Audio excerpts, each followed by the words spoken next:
Hey everyone, thanks for joining us again to Tips and Tricks Bluebeam Revu. I'm David Spergel. I'm the Bluebeam Certified Support Representative, and I will be presenting the content as well as fielding any questions you might have on Bluebeam or anything that I've presented. First thing that we're going to go over, though, is we're going to go over one of my biggest tips when it relates to Bluebeam, which is customize your interface. Bluebeam has a lot of tools and features that let you customize different aspects of the UI to kind of fit your workflow, specifically profiles. And I'm going to switch my screen over to Bluebeam in a sec, but I just want to go over this stuff real quick. Profiles let you save the way your UI is set up for different workflows potentially. So, for example, if you're working a lot with stamps and certain tool sets, doing punch lists or quantity takeoffs, you can keep those in one interface and then switch to another interface on the spot. So piggybacking off of that, showing and hiding tool sets, you can choose what tool sets you want to highlight in Bluebeam in the different profiles. You can detach the markup list as well as any of the panels really in Bluebeam, which will help you utilize your screen real estate. So if you have multiple monitors, like many of us do, don't restrict yourself to just one monitor for Bluebeam. Really spread yourself out. You can take your markups list and other panels and move them to another screen to free up real estate on your main screen. And so the first thing that I wanted to go over was customizing your interface. So what do I mean by that? So all of these little buttons on the top, as well as on the sides, which are called the panels, can be moved around. So if I wanted to take my tool chest panel, I can right click and under attach. It's a little bit not necessarily super intuitive to go from attach if you wanted to detach, but that's what you'll have to do. So if you click on detach, this lets you resize this. And now if I wanted to, I can pull this over to my other monitor. I can also add additional panels on the side here. So if I right click, I can go, let's see, properties over here. So now I have all of these on this panel. And if I also wanted to, I could put these on the right-hand side. So now I can have panels on the left and the right side, as well as my markups list on the bottom. One thing that I like to do personally is when I'm working with the markups list, I like to keep that on my other monitor, since this markups list can get a little bit, let me get the corner, come on.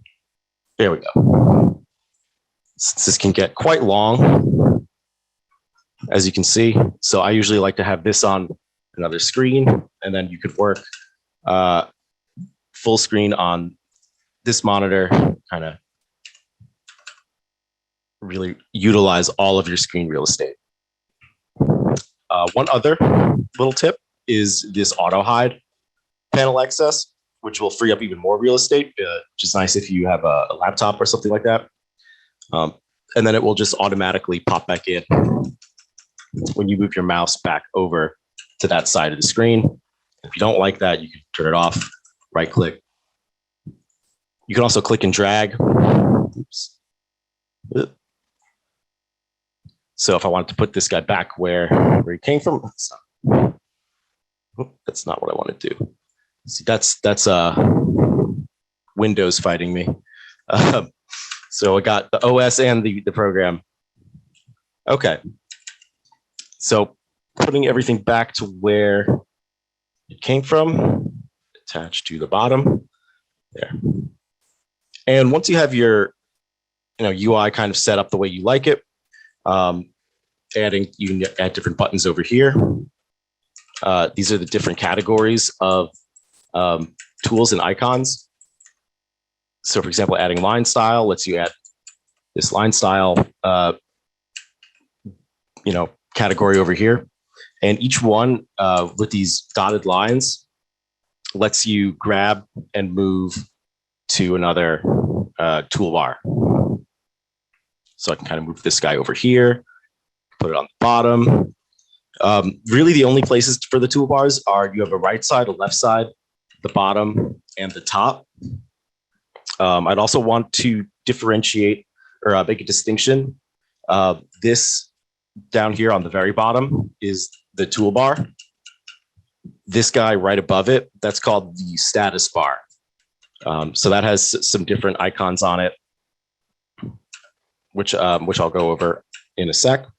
Let me just put this guy back up here. And when you have your UI set up the way you want, make sure to use your profiles to save it.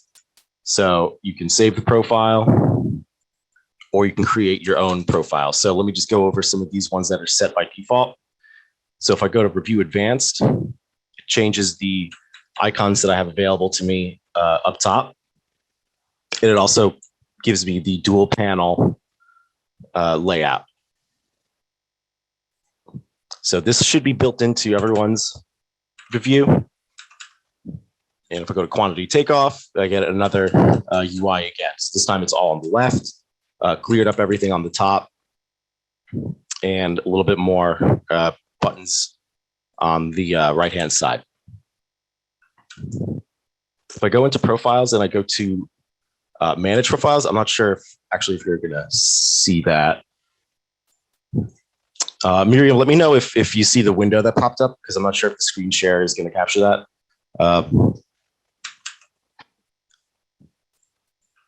But you can. I do. I see manage profiles. Yeah. Okay, great. Yeah, I'm never sure if the screen capture is going to get that when it gets a pop up.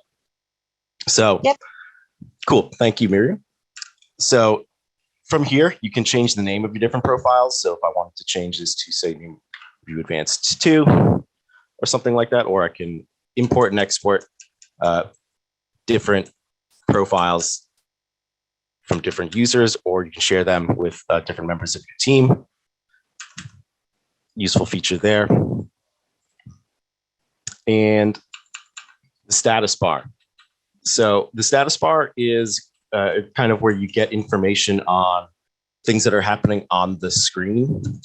So you have a few different things that you can change over here. You have your select tool, which will change from your click and drag,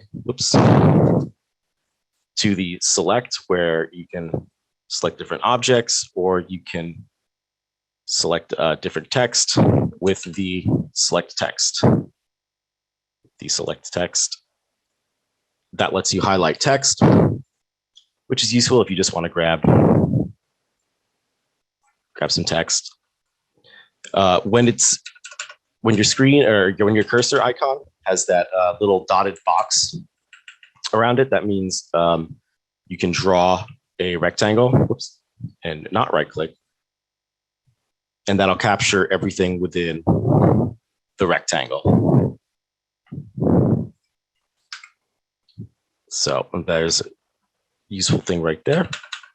You got your zoom, page numbers, and you also have the full page or continuous scrolling. What's the difference? One page, you're looking at one full page at a time. Scrolling pages, if I switch to that, now I'm looking at. Chris says you can't see the bottom toolbar, the icons I'm clicking on. If you can't see it, you might want to go to View, and should be somewhere with the status bar. Let's see if we can find it. Let's see, preferences. David, I think he was referring to like when you click on the tools, it's not the bar is not showing up. Oh, okay. Chris, if you can clarify, but if you're clicking on the tools and they're not showing on your screen, is there a bar at the bottom that you were clicking on? There is. Bar. Well, I mean, I see. Yeah. Yeah. This is the status bar, but there's also, you can also add tools below it as well. If you don't see it, then that means that there are just no tools there. So like you see, if I take this toolbar out, there's nothing there. You should always have this status bar present. If you don't see some of the buttons that are down here, I believe that is like if we go to view, let's go to snap to content. No, usually that'll come up on the in the status bar.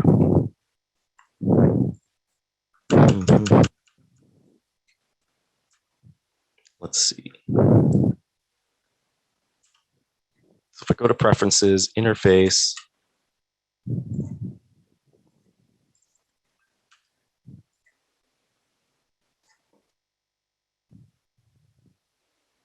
okay. Usually Like it's people are answering, it might be a setting Chris has for your Zoom, if it's zoomed in, or if your Zoom bars might be covering that bar. But it does appear, at least on my screen, the way I have my Zoom window set up, I do see the bar that David is clicking. So it's just a matter of playing around with how you have the shared content displaying on your screen.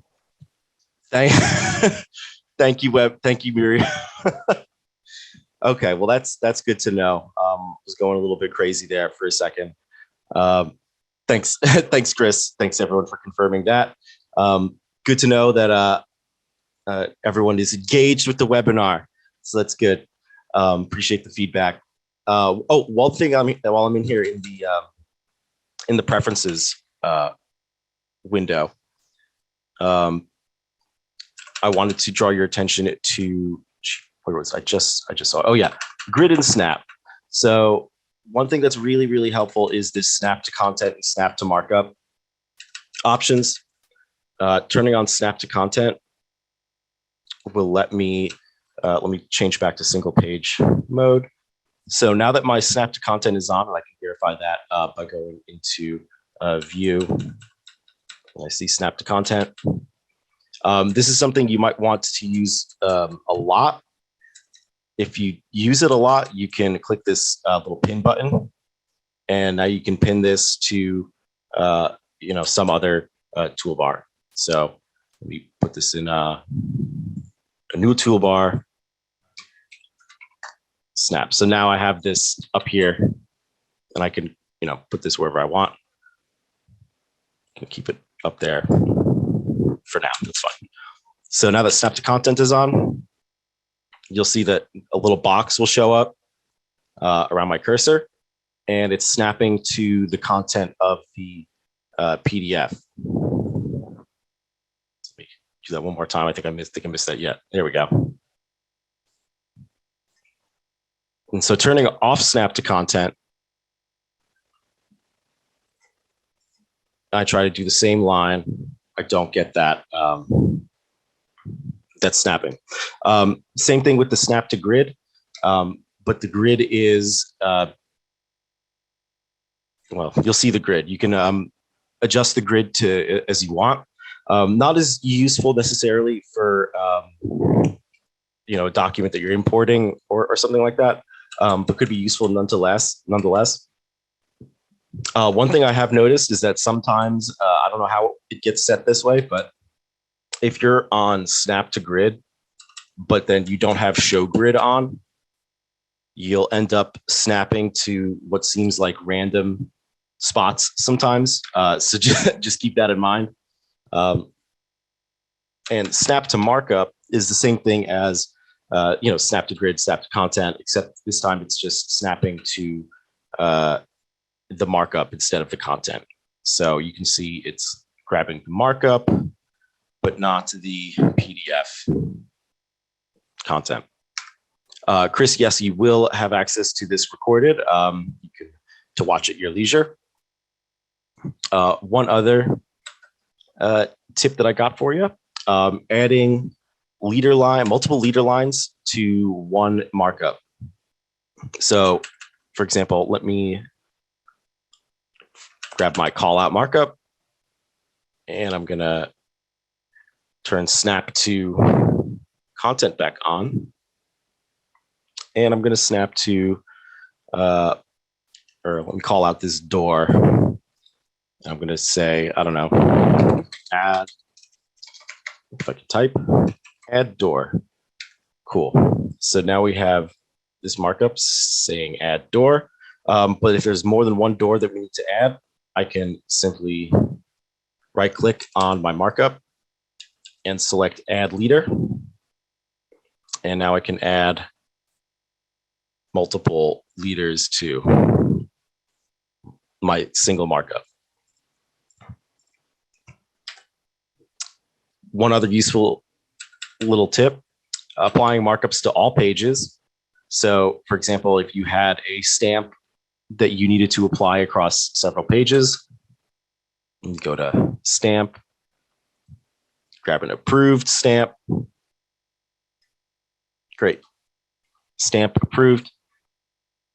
But let's say I need that on all the pages. Instead of copy pasting, you can simply right click and then select apply to pages. So now if you look, applied on all the pages. So this is useful also for adding signatures as well. Like if you just have a digital version of a signature that you need to add to several different parts of a document, you can add that to all pages. You can, you might have noticed that you have the option to select multiple pages. You can even select only landscape portrait pages, which is kind of neat.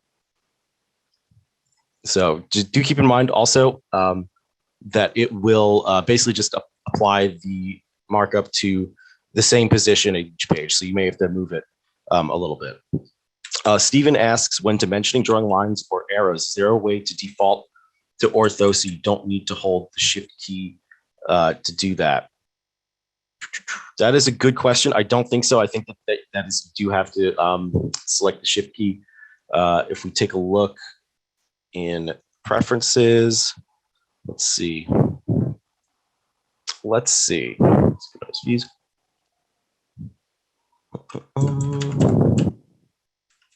Yeah, I'm pretty sure that you do have to hold the shift key to force it to ortho.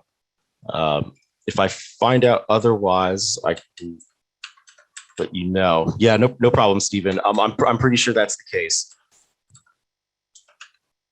Check workout default behavior for shapes. Yeah.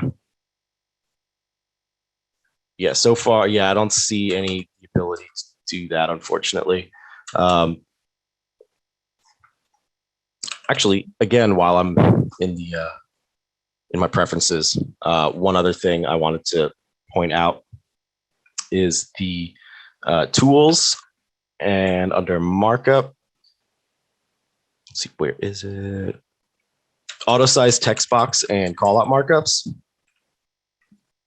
What this does is depending on the scale of the page, if this is not checked, you could have a markup that looks that is like way too big, way too small for the document. Having auto size text box and call out markups checked will auto size the text box and markup to fit the size of the page. It will still be that size, but it will be relative to the rest of the page, so you won't have to adjust the content to fit that. Reuse tools is another one. What this does is it doesn't automatically end the the markup creation after you're done placing a markup. So if I finish that, let me use my Cloud Plus. Let's test one. And then when I select my cloud again, it'll have the same specs. Get my use tools off. Actually, let me correct myself.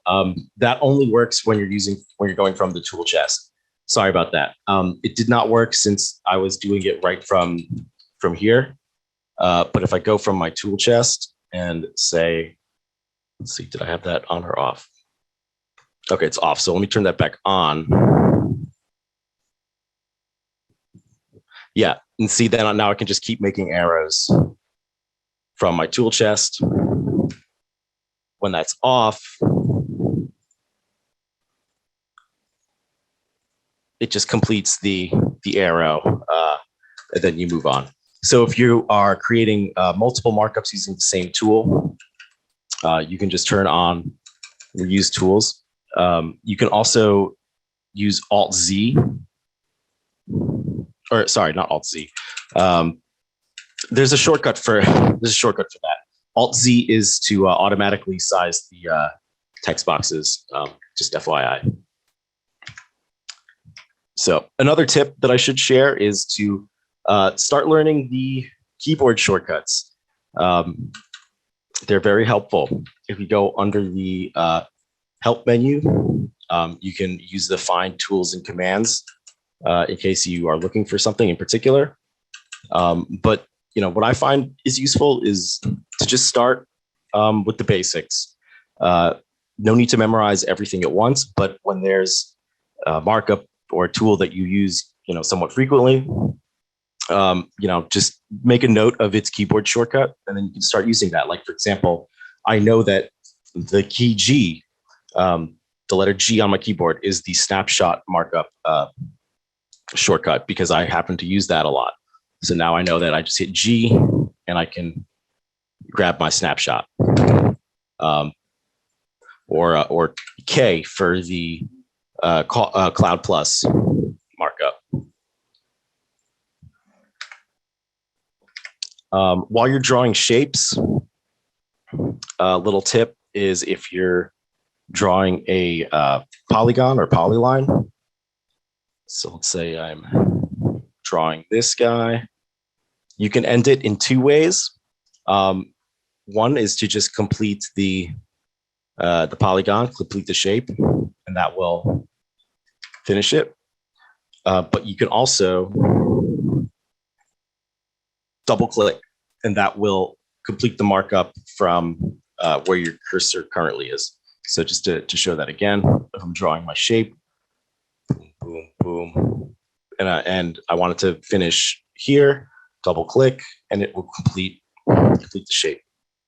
Do I have a PDF with a complete list of the keystrokes? Yes, we do. We do have that somewhere. I thought it would be in oh, you know what? Yeah, it is here. Under the help menu, under keyboard shortcuts guide, you get this. So this is a nice little reference. You can create custom keyboard shortcuts as well. I might go over that in a sec. But yeah, Bluebeam's Revu or Bluebeam Revu's interface and shortcuts are very customizable. You can also see the keyboard shortcut if you are highlighted over the tool on the right hand side, T, W, N, Q, etc. for each of these tools. So yeah, you can get a reference for that over here in Help Keyboard Shortcuts Guide, or like I said, if there is a shortcut, it's right next to the tool in the drop downs. Okay, so let's see. Oh, hyperlinking your markups. You can add hyperlinks to your markups. So if I were to grab my Steven says he uses a Logitech G13, would help out a lot for programming. Yeah, definitely useful. I have a Logitech mouse with a bunch of buttons on it, and I can have them programmed to do various things. Like I have them programmed right now to do copy and pasting with some of the extra buttons. But you can certainly, if you have the software interface for it, you can create macros and do all kinds of stuff for optimizing your workflow. Ideally, it's like you don't have to take your hand off the mouse. So that's the goal, right? So, oh yeah, I was doing the hyperlinks. So let me just add a markup here. This guy. link test. So right clicking on my markup, what you can do is you can, let's see, where is it? Is edit action. Yeah, that's it. So if you right click, you can edit action. And what that does is it basically, you can set an action for when you click on this particular markup. If you want it to hyperlink, you can hyperlink there. Go to sources.com. And you can jump right there. Not the only thing you can do. Hyperlink is just one option. You can also jump to a particular page. So if I wanted to jump to, let's see, page 3, and then that jumps me right there. So where that's useful is if you have, for example, a spec sheet or an appendix or something for your documents. Like if you have a bunch of different vendors with specifications for hardware that you're working with, and you want to provide a reference, you can set it so that anytime you click on a particular, excuse me, anytime you click on a particular, item for that hardware, it will take you to the corresponding page in the appendix or in another document. Like you saw, you can send this to a different document. So you can do all kinds of stuff like that. So for example, if I have that set in a place or in even a different document, you can have all those references linked for easy access. Okay. Oh, one other neat thing you can do. You know that you can export your Word documents or Excel documents as PDFs for Bluebeam, but you can also export them back from Bluebeam to Microsoft Word or Excel. So under File, Export, Word document. So may not be as useful in this document since it's drawing plans or something like that. But if I go ahead and initiate that, it will create a Word document from my PDF.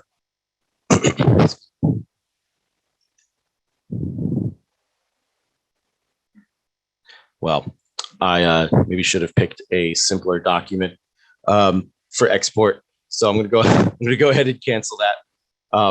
But take my word for it that you can go back and forth like that in case you wanted to go back and edit that in Word. Yeah, cancel. Yes, please. Okay. So you can also add scales to your tool sets. So opening up my tool chest, choosing the tool set that you wanted to set the scale for. And I can go to Properties and Set Scale. And then you can calibrate it to the page scale, which is the default, or you can set it yourself to a different scale. So what this lets you do is this allows your tools to automatically scale in relation to the calibrated drawing in the viewport that they're placed. So for example, a symbol in a tool set with a baseline scale of 1 inch to 1 foot will become proportionally smaller when it's placed in a document of a different scale.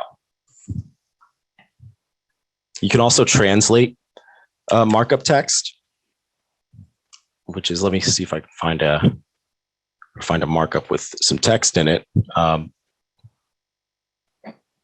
But either way, right clicking, oops, not in the reply. So if right clicking should give you the option to translate the markup. Where is it? Should is the keyword there.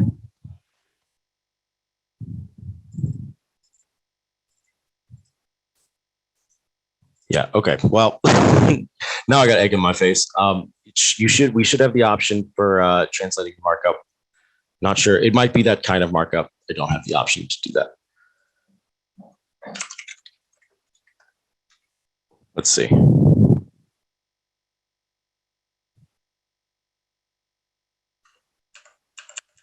Yeah. No. Okay. Well, now I look silly. Apparently, can't translate the markup.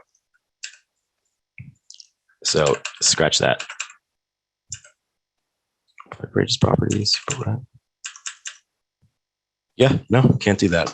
Okay. So scratch that tip. You'll have to go to Google Translate or something like that. Oh, okay. Yeah, here it is. I'm crazy, or maybe not crazy, but here it is. It's under the document drop down. So this can let you translate your markups from English to whatever other language you might want to translate it to. It is powered by Google, though, so I guess it's about the same thing. But you can do that within the Bluebeam interface. It's just under the document drop down, document, and then translate markups. Actually, while I'm here, here's another one. Color processing. What this does is this lets you essentially modify the colors of a PDF document. So, for example, if I wanted to change all of the, this page isn't necessarily the best example. Let me grab a better page, not this one. Go to, yeah, you know what? Maybe this one will work. So if I go to document, color processing, if I want to change all of my, let's see, blacks to green, you can see in the bottom, it's got the before and after. So what it's going to look like before, what it's going to look like after. In the source color, this essentially pulls most, if not all, of the colors that Bluebeam can find in the document. Again, this may not be the best example, since there's only so many colors. In this one being black, blue, that's about it. But you get the idea. Especially, this is helpful, especially if you have several different layers from AutoCAD or something like that. Cyrus asks, if I'm doing sketches around a PDF file, can I make it become part of the original file? So when I open that file next time, all sketches also show up, but not just the original PDF. Yes, absolutely. If you're doing markups or sketches in the document, what you can do is you can go to document and you can flatten it, which will essentially make the markups part of the document. So let me just show you that here. Like you see in this page of this document, this approved is a markup. All of these are markups. I can drag them, select them, edit them. If I'm drawing shape, if I wanted to draw like a box around this for whatever reason. Okay, so that's my sketch, and I want that to be part of the document. I'm going to go ahead and flatten. There's a lot of different options for flattening. You can choose what you want flattened, what you don't. In this case, I'm going to select all markups, and I'm going to also allow markup recovery. What's also nice is you can flatten to a layer. And so let me create a new layer first, actually. So layers over here on your panel, right now just the one. So let me add another layer. I'll call this the markup layer. And now I'm going to flatten. all markups, flatten to layer, markup. And I'm just going to go ahead and I'm only going to do it on this page because it might take too long if I do every page. So let me just make sure all of these. Okay. So now this would be the new document. And you can see nothing, can't select it, cannot click it. It is part of the document. But I can also turn it off in my markups layer over here on the left. So now I have all of the markups that I added. You can edit the visibility of them over here, but you cannot select them, change them, or anything like that. And if you choose, and if you so choose, since I left that make recoverable checked, I can unflatten as well. So now I'm back to how it was before. I can select my markups. I can edit my markups, whatever I want with that. Yeah, good question. I appreciate that. Oh, if my co-presenter cat is bothering me, so sorry about that. Cyrus, no problem. Okay, where was I? Oh yeah, so we were translating. I was showing you how to change the color, which is useful. So again, that's in color processing. So you can change the source color to whatever color you want. You can hold down Shift to create a perfect circle or perfect square. Oh, sorry, Colin asks, if you flatten your markups and select cannot unflatten, will that secure the markups? Yes, it will. You can also use the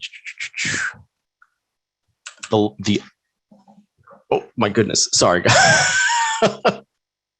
Sorry, welcome my co-presenter. Not right now. Sorry about that.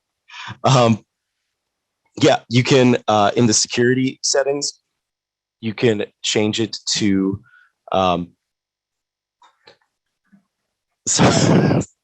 sorry, you can change it to not allow the adding markups or extracting content. So yeah, to answer your question, when you do flatten, you can uncheck allow markup recovery. And let's just go ahead and we'll do that. Okay, great. So that's flattened. I can still do that. And we'll see if I unflatten. Yeah, if I unflatten, that does not give me my markups back. So yeah, so confirmed, that will secure the markups. Okay. When you're drawing a rectangle or a circle, excellent, Colin, no problem. If you hold down Shift, it will force into a perfect circle or a perfect square.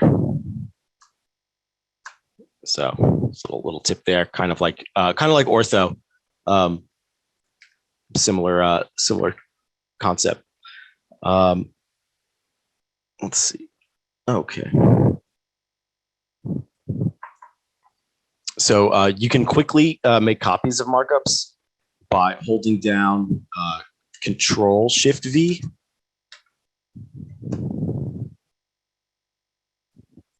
So that was so if I copy this markup, Control Shift V. There we go. Okay, not working.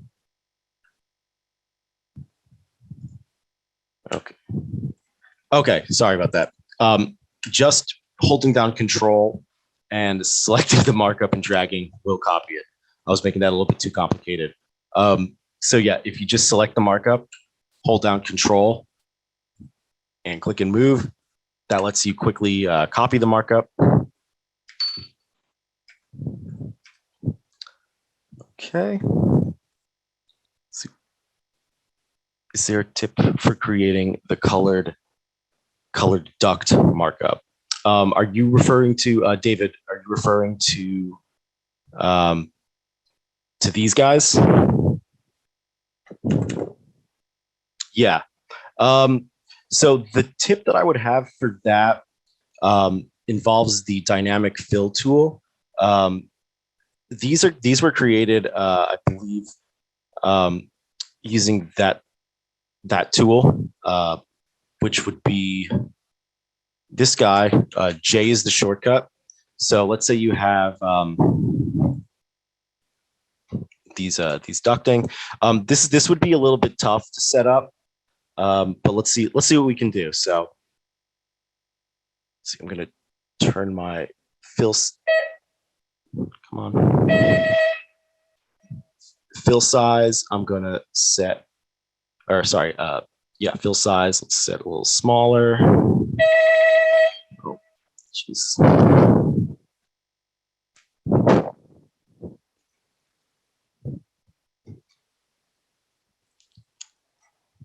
Sorry, David. One second.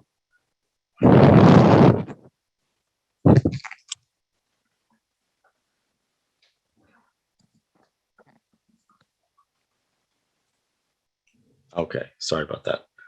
If I click on this fill tool and then I click and hold here, I can fill in this space.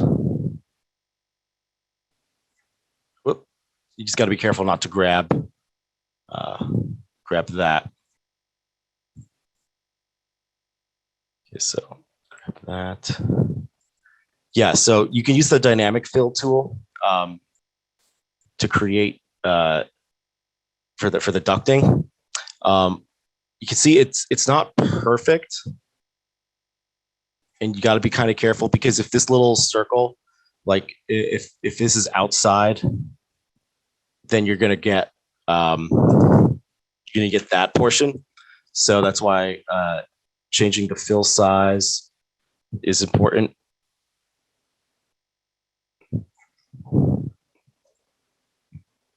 There we go. See, this one, since it's open, that one's a little bit tough. So you might have to do a little bit manually. But that's what I would say is probably the best option for doing something similar to that ducting. So once you grab all of the portions that you need, let's say, then you can add either a polygon or let's add a polygon markup for that. So now that creates a polygon markup. And if I wanted it to look kind of like that other one did, I can go ahead and I can grab all of those, go to my properties panel,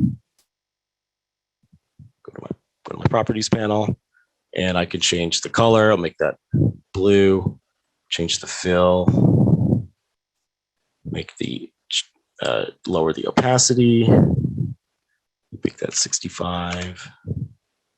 Oh, sorry, I want the fill opacity 55. Regular opacity can be 100, solid line. Maybe a little bit lower, maybe like 45. There we go. So yeah, and then that's how you can kind of make the those outlines like that. I wonder how close I was. Let's see, go back to my layers. Hey, not bad, David, right? No problem. Yeah, so we're almost at at our 1 hour mark. That's about all that I had prepared. But I'll leave it open for any other questions that come in. But if something comes to you after this webinar is over, don't hesitate to reach out to us. I'm happy to answer any questions anyone has on Bluebeam or anything like that.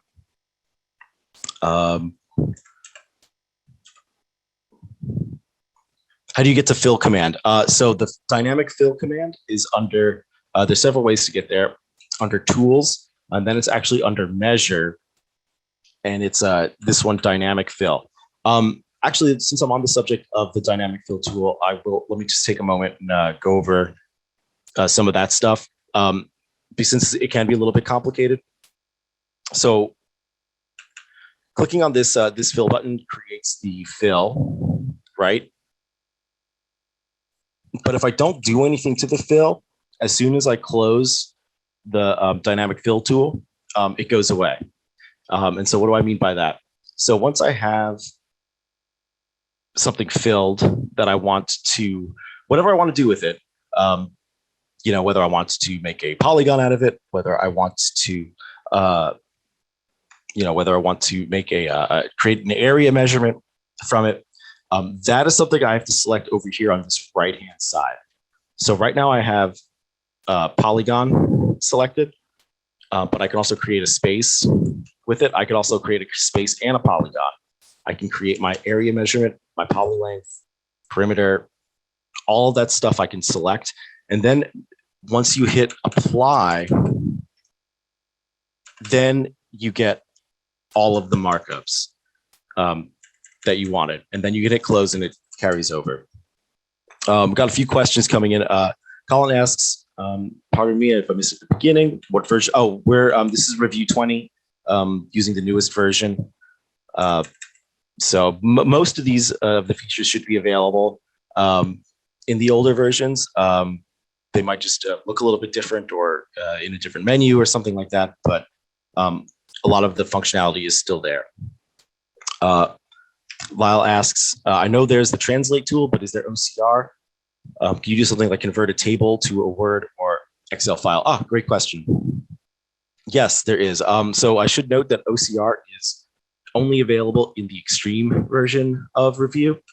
But if you do have it, excuse me, under the document dropdown is this OCR option over here. And they asked like convert a table to a Word or Excel file. So in the OCR dropdowns, you can select from CAD drawings, tables and forms, or text documents. So yes, you can choose the different, you know, the different content that it's looking for. Yeah, Abdel, we're going to be sharing the recording of the webinar within a day or a few days after. We just need some time to process it, to get everything rendered. But yeah, this will be shared after it's completed. Yeah, no problem. Is there a way to do a word search in a flattened document that has text? Yes, there is. Oh, okay, yeah, with the standard version, you don't have the option for OCR, unfortunately, but it is available in the extreme version. But all of the other features the search feature is still available. So if I go to my search, I can search for storage. And if I wanted to just this page, let's see. So yeah, so then I'm able to get the different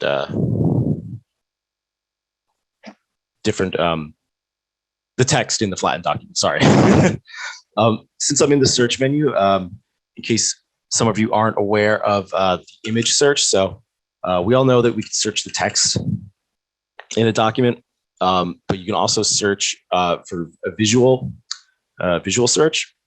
And with that, you just click on the regular search panel and select on this visual button up here. And once you're here, what you can do is you can click on this Get Rectangle button. And let's see if I can grab this that door symbol or something. What do I want to search for? You know what? Let's search for this. I'm not sure how the results are going to be, but let's give it a shot.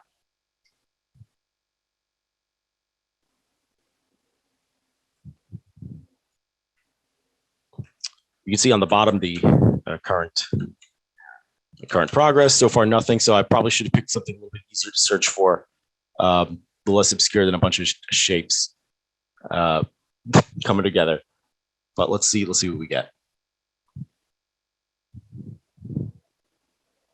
Oh, okay. So there we go. So I got two results. And so from here, I can also apply a count. For example, how do I highlight? So highlighting text that's been found in a search. Let me go back to my, so if you click on it, it'll highlight it, but as soon as you click away, it will, it won't be highlighted anymore. So what you have to do is you have to select all, and then go to check options, and then from here, you can highlight. So it's basically select items, apply action, right? So just searching for them isn't necessarily going to do anything. So you need to select the results and then apply the action. Same thing on the visual search. So once I got my, these two things that came up in the visual search, I selected them and then I applied the action, which in this case was adding count measurement. And in the text case, it was adding the highlight. Can you repeat how to attach a hyperlink to a callout? Yeah, absolutely. So let me add a callout. Callout's going to say storage 1. So I have my callout. If I right click and under edit action, and so that gives you the option. You could hyperlink here, or you could send it to any particular place in the document or another document. So for example, if I wanted to send this to site plan, okay, clicking here sends me to the site plan. And another little tip, if you have a mouse that has one of those like little thumb buttons that is basically the back button on your browser, you can use that to go right back. So clicking this, and then I click the back button on my mouse, it goes right back to my previous view. So pretty useful for navigating different documents.